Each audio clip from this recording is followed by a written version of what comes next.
Ya, baik, terima kasih Anda masih setia bersama kami. Sebelum kita melanjutkan perbincangan, kita pantau dulu bagaimana kondisi terkini langsung dari Tapanuli Tengah. Sudah ada Haidar Faisal di sana. Selamat pagi Faisal, silakan informasinya. Ya baik Maria, Rati dan juga pemirsa, betul sekali bahwa pada hari ini Presiden Prabowo Subianto teragendakan akan kembali mengunjungi wilayah terdampak bencana. Di mana hal ini juga telah dikonfirmasi secara langsung oleh kantor staf kepresidenan dan juga sejumlah jajaran Menteri Kabinet Merah Putih.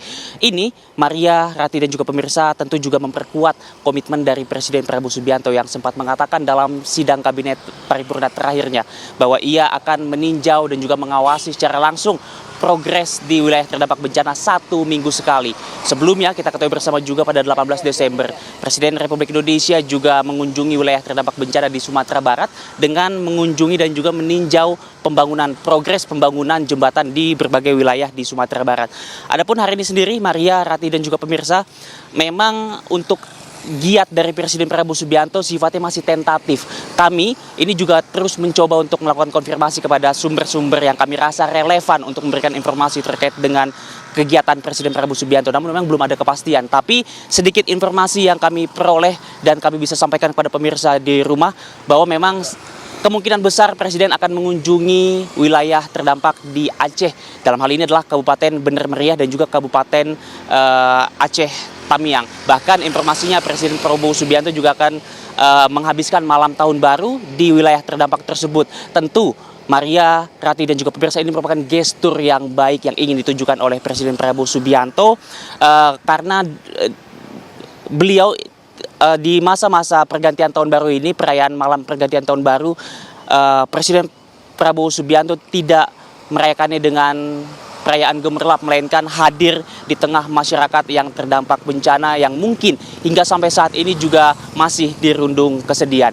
Nah, selain daripada menghabiskan malam tahun baru bersama dengan warga terdampak, Maria, Rati dan juga pemirsa, memang tentunya diyakini juga Presiden Prabowo Subianto juga akan meninjau berbagai progres pemulihan, rehabilitasi dan juga rekonstruksi di berbagai wilayah yang terdampak, di mana memang sejauh ini berbagai daerah juga sudah berfokus pada pemulihan pasca bencana. Rati dan juga pemirsa, dan juga dalam konferensi pers kemarin disampaikan dalam konferensi pers bersama dengan jajaran Kabinet Merah Putih bahwa untuk infrastruktur dasar seperti listrik dan air ini sudah mulai dikebut juga di berbagai wilayah. Bahkan untuk juga jaringan komunikasi juga sudah mulai normal di beberapa kabupaten dan kota. Serta untuk jembatan, TNI mengatakan telah setidaknya membangun 32 jembatan Bailey dan juga 40 jembatan Aramco untuk memudahkan mobilitas dan juga logistik. Dan terkait dengan hunian warga terdampak juga disampaikan bahwa setidaknya sejauh ini sudah ada 1.550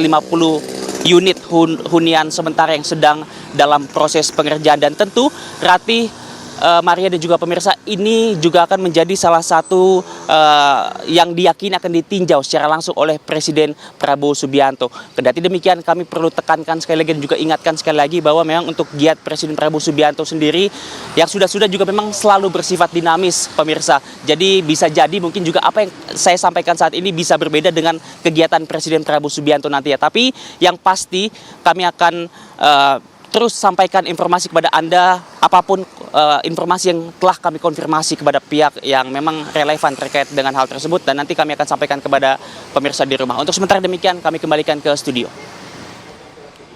Ya baik, terima kasih laporan lengkap Anda Haidar Faisal langsung dari Tapanuli Tengah. Selamat bertugas kembali. Terima kasih.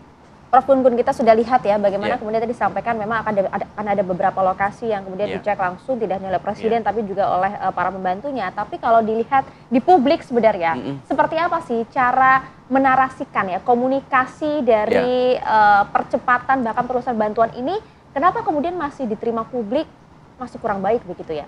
Apa yang sebenarnya harus menjadi evaluasi, refleksi lagi kita dalam hal komunikasi pemerintah? Iya, evaluasi untuk perbaikan di 2026, menurut saya memang penanganan bencana Sumatera yang masih akan membutuhkan waktu lama ini butuh gatekeeper informasi, terutama untuk didiseminasikan ke khalayak jauh lebih terorganisir. Maksudnya? Contoh misalnya, ada narasi yang didiseminasikan reguler dari waktu ke waktu melalui spokesperson yang jelas, bukan parsial-parsial sesuai dengan undangan media, gitu. Tapi memang dia punya media center, punya satu FCR namanya, Finding Conclusion Recommendation dari sisi protokol. Jadi Ada satu saya koordinator yang ditunjuk gitu ya? bayangkan ya, selama masa rehab rekonstruksi ini Mbak Maria, Mbak Rati, itu ada orang yang rajin menginfokan. Misalnya nih, seperti tadi data-data Mas Ivan itu, kan kita baru dengar setelah Mas Ivan bicara kan. Nah, tapi kalau misalnya ada satu juru bicara yang kemudian menyampaikan secara reguler bahwa misalnya di 3 provinsi ini daerah ini sudah terdistribusikan, mana yang masih ada masalah ya kan, itu Selama ini kan disampaikan. sudah tuh banyak yang bikin kompes kayak Letkol Teddy, kemudian juga Betul. BNPB juga. Jenderal Maruli ya Persis, kan, dan nah juga ini beberapa. masalahnya kan berbeda-beda dan berbeda-beda orang itu tentu sesuai juga dengan kewenangan-kewenangannya masing-masing. Betul nggak? Iya.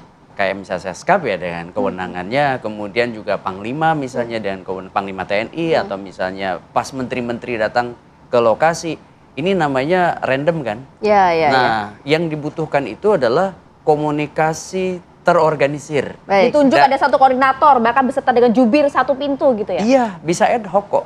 Bisa ad hoc selama misalnya fase rehab rekons ya. Dan itu akan sangat baik sekali sehingga apa? Informasi itu datanya feeding dari berbagai macam instansi, melintasi ego sektoral, Lintas kementerian dan kemudian lembaga. lintas kementerian Iya. disampaikan ke halayak secara reguler. Kemudian ada monitoring evaluasi efektivitasnya. Iya. Kemudian nanti juga ada tentu basis yang kemudian bisa menjadi bahan policy brief baru bagi Nah, itu pemerintah. dia. Dan langsung lapornya Iya. ke presiden gitu ya? Langsung ke Coba kita presiden. tanya apakah masukan dari Prof. Gun-Gun ini juga dapat dijalankan nantinya dari KSP, seperti apa melihatnya? Nantinya harus ada satu terpusat pada Spokesperson satu gitu ya? spokesperson nantinya, Mas Ivan.